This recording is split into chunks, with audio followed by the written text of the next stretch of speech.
Hi, hello, how are you?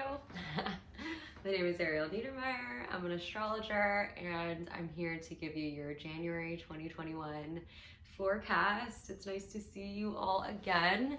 I hope you had a really lovely, calm, loving holiday and new year, and if it wasn't all of those things, I hope that it was clarifying and it really kind of freed you up to start this new calendar year out fresh. So the last time I spoke to you, we were in a totally different year, obviously, but we were also in a totally different age. And so, you know, I talked a lot about my the December 21st Great Conjunction in my last video, and since then, we've officially entered an air age. And so we were dealing with Earth, the element of Earth, for the last 178 years, which is because Saturn and Jupiter were making their conjunctions cyclically in Earth signs for that period. But now they will be making their conjunctions in air signs going forward. So for the next 20 years, it's going to be about Aquarius, but after that and into like 130 something years,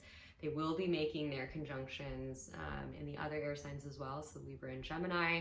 And a Saturn-Jupiter conjunction is very normal. That happens every 20 years, but depending on the sign and the elements of the sign that they make conjunctions in, it tracks different stages in human development. And so in the Earth Age, which started in 1842, which makes sense, the Industrial Revolution, with the Earth Age, you had a big focus on building and solidifying through things like fossil fuels, coal, capitalism, big industry.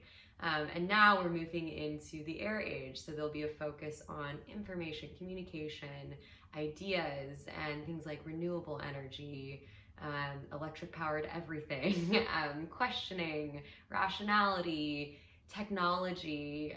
And I think what you'll see is that there's definitely going to be a focus on reshaping and questioning the structures that were built in the Earth Age.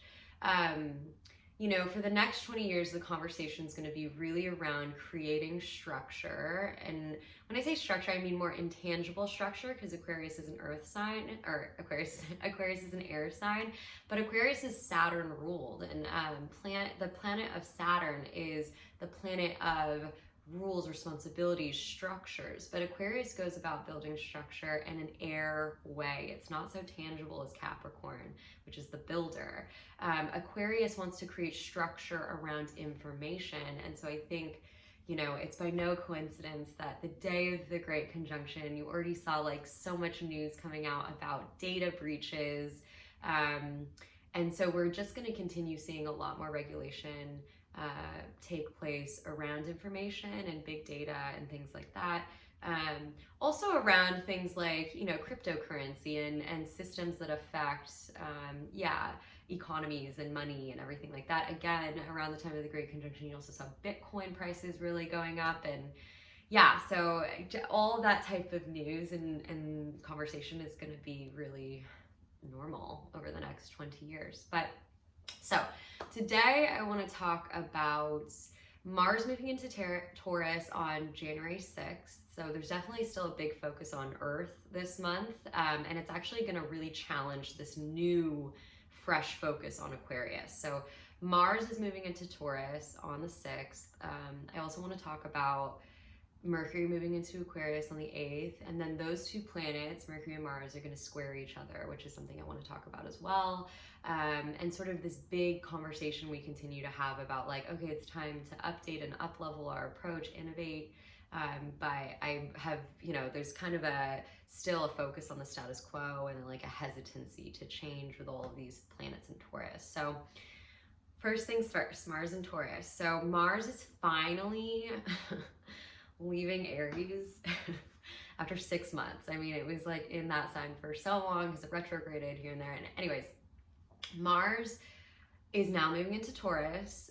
Taurus is not a sign that Mars loves to be in. It's actually known to be in detriment, which is to say that Mars can't be as much of a go-getter and as proactive and fiery and feisty as it wants to be in Taurus. Taurus tends to be patient, plodding, determined, but incredibly stubborn.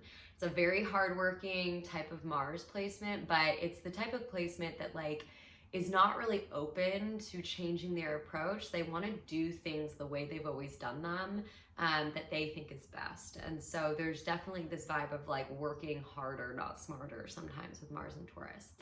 First thing you're going to want to do is like look at your natal chart. And if you don't have access to your natal chart, you want to go on a free service like Astro.com and put in your birth data and cast your chart. Look at where Taurus is, and it'll give you an idea of the realm of your life in which something will come up this month that will demand your attention to change, and where you're gonna be sticking in place a little bit out of like hard-headedness. And you'll get like little twinkles of what this is around the 6th when Mars goes into Taurus. When it will really be highlighted though is when Mercury will move into Aquarius 2 days later on the 8th. So Mercury in Aquarius, Mercury likes being in an air sign like an Aquarius, but what you might notice with this placement is that you're going to start having like a lot of conversations with people and with yourself and ideas that highlight group dynamics and what would be best for a group of people or the society as a whole. You might find yourself in discussions with people being like, no, the policies should be this, like, no, like these changes should be made. It would like help more people, and like this constant conversation about like what would be best for the collective will likely come up. You also might find yourself like looking at things in your life and being like, okay, like, well, maybe I should do it this way because it wouldn't just help me, but it would help my partner or my family or these other people. It's not just about me right now, you know? And what will happen with these two planets, they're gonna square each other on the 8th. So you might find that whatever area of your life highlighted by Taurus, where you're sticking in place a little bit, it will be illuminated by like this objective rationality around like, you know what, it might be better if I change because it would help X, Y, and Z person and thing beyond just me. And you know, with a Mars Mercury square, you might find that a verbal outburst could occur. It's definitely an edgy kind of aspect, and that could be a verbal outburst from yourself, from another person. Sometimes there's a focus on words as weapons, and sometimes from people that are actually like generally soft-spoken people that you wouldn't expect it from. And again, this could be you yourself.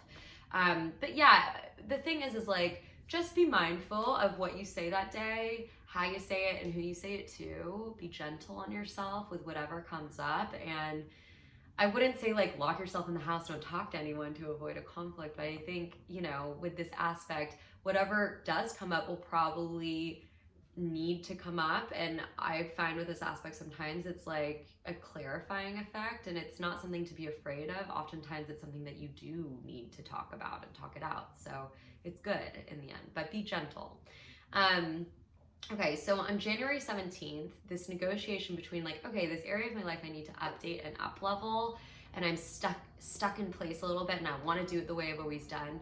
You're gonna have like more kind of openness and flowy energy around maybe updating your approach on January 17th because Jupiter will square Uranus. So an openness to change, and Jupiter is the great benefic, and so there's so much good, positive, abundant energy anytime Jupiter is involved.